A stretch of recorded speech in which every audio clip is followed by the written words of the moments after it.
Hello friends, this is Vikramaditya Ghosh for UPSC Law Optional.in. Before going into this video, I would like to express my thanks and heartfelt gratitude to the students for expressing overwhelming enthusiasm and interest in our test series programs, which we have initiated through our website UPSC Law Optional.in. Now, while addressing the queries of the students and while listening to their feedback, we had decided that we should come up with a comprehensive video explaining that what kind of answers UPSC expects in order to award marks in the range of 55 to 60% in the mains examination, and how our test series can be a part of your strategy in developing your writing skills so that you can also achieve the goal of scoring somewhere around 300 plus minus 10 marks here and there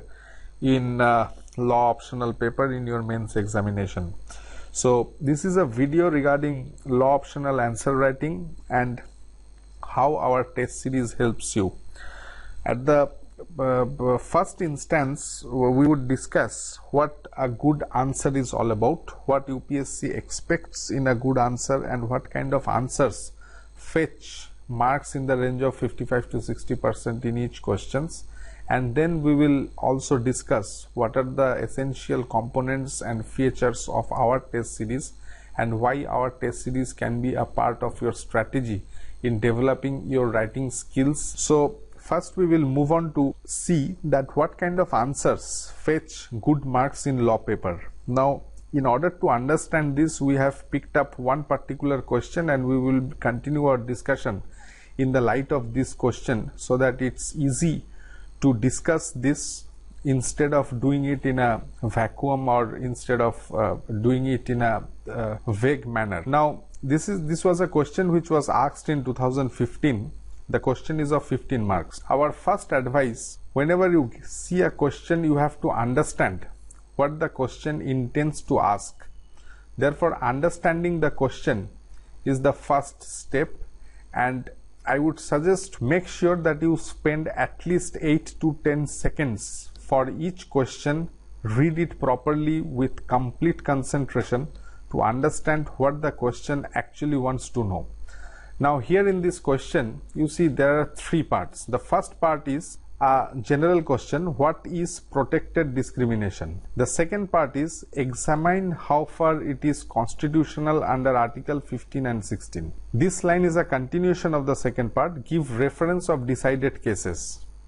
And the third part is mention the limitations of these articles as per its application. So this question has basically three parts. One is a question on protective discrimination. The examiner is expecting you to describe what it is. Second part, you are expected to describe protective discrimination in the light of Article 15 and 16. Along with that, you have to give reference of decided cases. And the last part is a practical aspect. The examiner wants you to write the criticisms of protective discrimination. This you can understand from usage of the word limitations. So this implies that you have to also include the criticisms as to why protective discrimination as envisaged in the Constitution under Article 15 and 16, whether that has been successful or not in attaining the goal of achieving equality of status and opportunity as provided in the preamble of the Constitution, which is also considered to be one of the basic features of the Constitution. Now, how to address this question? Now, in the first part of your question, you must understand the concept of protective discrimination and you should be able to express your views in defining or in describing what protective discrimination is all about. So, as you know, in general terms, like protective discrimination is nothing but it is a positive kind of discrimination which has been included in the Constitution to provide certain safeguards and benefits to some of the socially and economically backward classes, including the scheduled castes, scheduled tribes and other backward communities, as also to the women and children under Article 15. 16 is a specified facet of such protected discrimination which applies in the field of public employment. So you have to describe protective discrimination. I would suggest you start from Article 14, harping upon the concept of equality, connect it with the preamble, and then move on to describe how equality in a specialized manner has been incorporated in Article 15 and 16 by way of affirmative action. After connecting it with the preamble, therefore, you might come to Article 15 and Article 16 and describe how concept of protective discrimination as a facet of affirmative action has been incorporated in the Constitution. Thereafter, you move on to Article 15, particularly to show what kind of protective discrimination Article 15 provides. So here you can make a bifurcation kind of a thing. You can describe protective discrimination in the light of Article 15 in one part and then Article 16 in another part. So this is how you can approach this. While addressing this, while discussing Article 15 and 16, you have to incorporate the most important case laws in between your answers. For example, so far as Article 15 is concerned, you can speak about many important cases. You can discuss P. Vijay, you can discuss Champakam Dorai Rajan, you can discuss Pradeep Kumar Jain, you can include Ashok Kumar Thakur. There are many cases which discusses and highlights the concept of Article 15. Describing Article 16, discuss Indra Shone, you can discuss N.M. Thomas, you can discuss D.N. Chanchala. Thereafter, you have to address the third part, that is the limitations. Now, so far as limitations is concerned, you have to incorporate a little bit of practical aspects which you can write from your general knowledge. Here, in any of the textbooks, you won't find a lot of materials on the limitation aspect, though there are certain general things written in almost every textbook. Now here, in order to get a premium over other students, what you can do is you can include the latest judgment of Supreme Court, where the Supreme Court has described the OBC reservation as something which is not a matter of right. So you can include the latest observations of Supreme Court in this regard and provide a way forward, a kind of a positive conclusion which will impress the examiner and which will also show that you are someone who is kind of well conversant with the current affairs, who is a generalist in approach. Now moving further, what should be the contents of the answer? Now this is how you should approach the answer. The contents is something different. The contents is what all things you will write. Now, so far as protective discrimination is concerned, it is a general prefer students writing quotes and all, because time is so limited. You have to address so many things point blank. It's better not to waste time writing quotes and all. Save and accept, some exceptional answers where a beautiful quote, you can write it. But here you can write something Magna Carta or the Bill of Rights or the Universal Declaration of Human Rights, and then you immediately enter into the Indian Constitution. You write what is there in the preamble, you write the spirit of Article 14 and connect it, then immediately enter into the main contents of your question. Now while dealing this, as I would suggest, you should be very objective in writing your answers. So while entering Article 15, in discussing this second part, examine how far it is constitutional under Article 15 and 16, I would advise you must write each and every subsection of 15 in a brief. What 15.1 says, how it is different from 15.2, what is special about 15.3, how 15.4 has been subsequently inserted in the Constitution, what was the background, just 1 or 2 lines on this. Then the special feature regarding educational institutions, that is Article 15.5. So you can discuss each and every sub clause in a brief manner, in a point wise manner. So the examiner would understand that you have discussed protective discrimination in the light of each and every facet which is there in Article 15. Similarly, in Article 16 you can also discuss all the subclauses right from 16.1, subclause 2, subclause 3, 4, 4a and 4b. So it doesn't take a lot of time.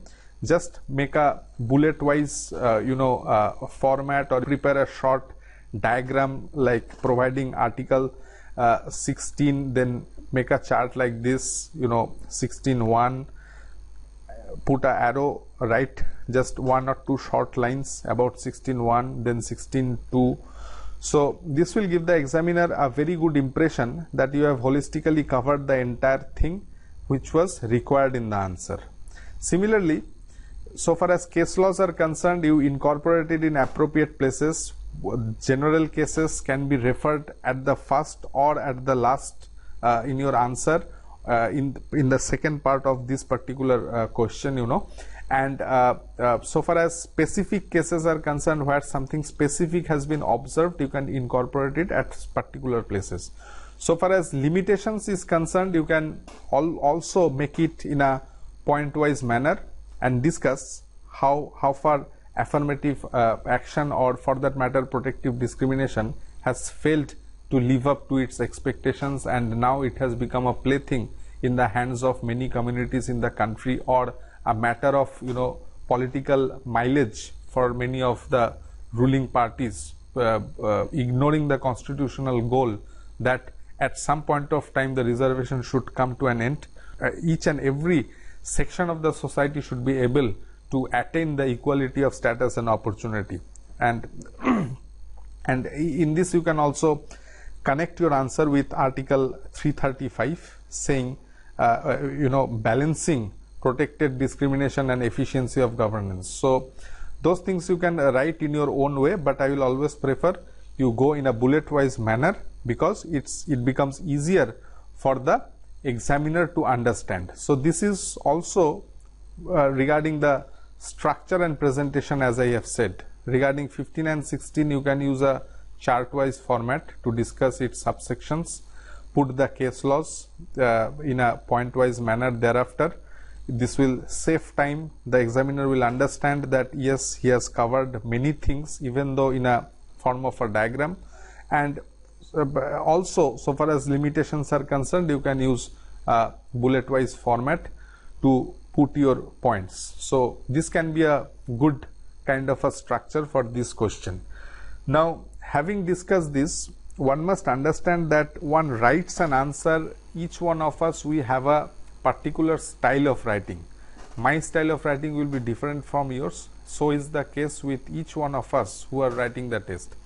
So we should understand that there is a common point, a common premise in which we all must reach, a premise where we know that yes, this is the standard. If we write answers of this standard, we will be able to score around 55 to 60% marks. So each one of us, we need to strive our best, we need to work hard to reach that goal, to reach that standard of answer writing. And this can only happen by way of doing a lot of practice. So even if you read 10 books, you mug up a lot of points, you know a lot of law, it is of no use until and unless you are able to reproduce it within that limited period of 6 to 7 minutes in a limited space in limited words. So therefore the importance of answer writing. Now, having said that, we have introduced our test series which are of two kinds in our website. One is 25 tests and the other one is 15 tests. So 15 tests is meant for those who are going or expecting to write the mains examination in the 2020 itself. People who are planning to appear next year, 25 tests is meant for them. Now, our test series, is one way of developing your answer writing skills. There are many test series which are available in the market. You can form your own group within your friends and practice answer writing. That is also one way of going about it. But so far as our test series is concerned, these are the key advantages which can, which might give you a sense of confidence that yes, this test series is the one which is aligned with my ultimate goal of doing good in law. So the first is that, as we have discussed earlier, that law is one subject where we can see maximum repetition of questions in direct or indirect manner. So to that effect, it has been our aim to cover almost all the questions which has been asked in the last 20 years directly or indirectly in our test series. So once you finish writing all the tests that are there, which we have prepared, you will see that you have in fact answered almost all the questions in each of the topics which have been asked in the last 20 years. So this is one specific area where we have given a lot of efforts in framing the questions. Now another difference is that in your website you will find that the total marks of our full length tests is 300, where the sectional tests are of 150 marks. Now this has been specifically done so that we can include at least 2-3 additional questions in each paper. Now it is not obligatory on your part to answer each and every question or answer 300 marks or 150 marks. According to your choice, you can feel that, well, I won't go for answering 2-3 additional questions. I will write whatever is required as per the original examination format. You can do that also, but we have done this because we want to put a little bit of extra pressure on you so that you can increase your writing speed and feel much more comfortable when you walk into your real-time examination hall. So this is one strategy which we have devised, and you must have seen that one of the most reputed institutions which prepare students for general studies vigorously resorts to this practice of making students write at least 2-3 additional questions within that particular time frame. Now the third feature is our evaluation parameters. Now as I have described in the first part of this video, that the first thing which we will see or which UPSC will see in your answer is how relevant your answer is. So relevance is our first parameter. We are giving 40% weightage so far as relevance of answer is concerned. So far as content is concerned, we will see that even though you have been able to hit the question properly, or even you have cracked the question properly, whether the contents that you have written, whether that is adequate or whether that is in line of our expectations, or for that matter expectation of any other examiner. So here, so far as content is concerned, we will give 30% weightage to your content component. Third is the structure and presentation.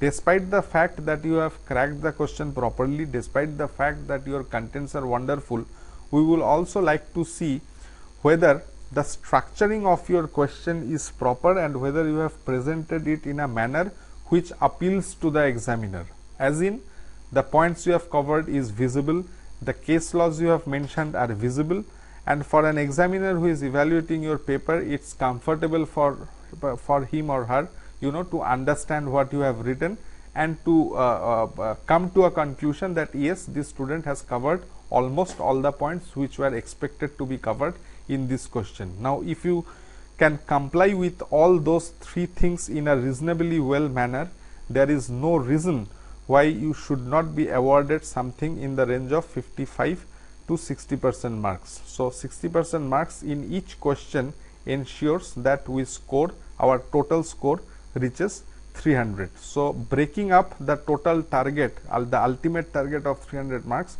we will ensure that for each question we must be able to write an answer which will fetch us at least 55 to 60% marks or even above. So for structure and presentation also, therefore we will give 30% weightage. So this is the broad evaluation parameters that we will be following, and so far as our website is concerned, you can find there is a free evaluation initiative which I will discuss later. In the sample booklet, test booklet, somewhat around 80 to 85 pages booklet is there. in which you would be writing that test. If you see that we have kept our evaluation parameters kind of similar to what I am discussing. Apart from this, so far as our test series is concerned, you will have an individual mentor with you who would assist you in all matters so far as your answer writing is concerned, so far as your evaluation is concerned, so far as your performance and improvement is concerned. Now, who are those mentors? The mentors are those persons who themselves have written civil service examination with law optional and had scored at least 280 plus marks. Those persons also have 10 years plus experience in profession or in services. So, those persons will be assisting you as a mentor, and their job will be to ensure that you can derive maximum benefit out of this test series. Now, one more concern which students always have regarding test series is casual manner of evaluation. Even at our times when we had prepared, we have seen that after writing the answer and submitting it to the institute, weeks and months passed away, but the evaluation didn't come in. So, on our part, we have made a commitment that in general, save and except exceptional situations, in general you will get your evaluated answer scripts within 5 days of taking the test. And who will be evaluating your papers? As I have said, people who themselves have written CSE with law, scored 280 plus and having 10 years plus experience in legal profession or service. So, you can be 100% assured that your copies won't be given to half-baked students who have cleared prelims, who have written mains once or twice, or someone who is not very conversant with law optional just for. So, this is one assurance on our part which should make you feel comfortable. Now, apart from this, the most important part is that we will make an endeavor to provide you a very detailed feedback and suggestions as to where you have faltered, what are your areas of improvement, and we will also say what are your strong points where you need not work very hard, but what are your weak points where you need to work really hard. So, this is to ensure that you actually utilize this test series in a manner which will help you to reach your ultimate goal. So, you can expect a very detailed and elaborate evaluation of yours in each of the tests that you write with us. Having said that, there are apprehensions in the mind of lot of students that what will be the test series all about. In spite of the fact that we make flowery promises, many a times it happens that after subscribing to the course we find that it's not up to the mark, or it is not delivering what has been promised, or it is not matching up to your expectations with which you had spent your hard-earned money and subscribed to the course. So, therefore, we have initiated a free evaluation initiative in our website. We have modified this recently, very recently in fact, where you would be able to write one full length test. Previously, we were inviting students to write at least one answer to see our standards of evaluation. Now, we have introduced a complete full length test of 250 marks. You can write this test in your own comfort and submit it to us. We will evaluate it in terms of our own parameters and standards. So, this is to provide you with a window to understand that if you subscribe to our test series, what you can expect and what you will get. So, we are trying to be a little fair here by letting students know beforehand, see this is what you can expect us to do for you and this is what you would be getting. So, the further instructions how to assess the merits, benefits or disadvantages of our test series, you can go to our website. In the top of the home page, you will find a free evaluation initiative link. You click there, there is a complete 84 pages test booklet uploaded. You download it. It's similar to the test booklets which is offered by UPSC in your mains examination. You can take a print, write your answer and follow the instructions which are there. This will help you to understand what you can expect of us and what we are trying to do for you. Now, free evaluation initiative, as I have said, for any further queries, clarifications, or in the event you want to have a free demo session with one of our mentors, you can directly call up in this number, or you can drop a message through WhatsApp or SMS in this number, or you can drop a mail at query@upsclawoptional.in also. It's our endeavor to get back to you within 24 hours of your message, and we always expect you to submit your feedback.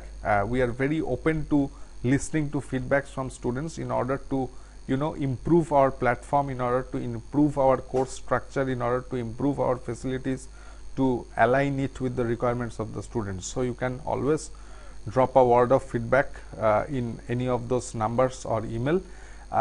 We welcome negative feedbacks more than positive feedbacks. So that's all for today. I hope you would take up the free evaluation initiative in its proper perspective and assess as to how and we will be able to help you so far as your answer writing skills are concerned. Thank you for your time.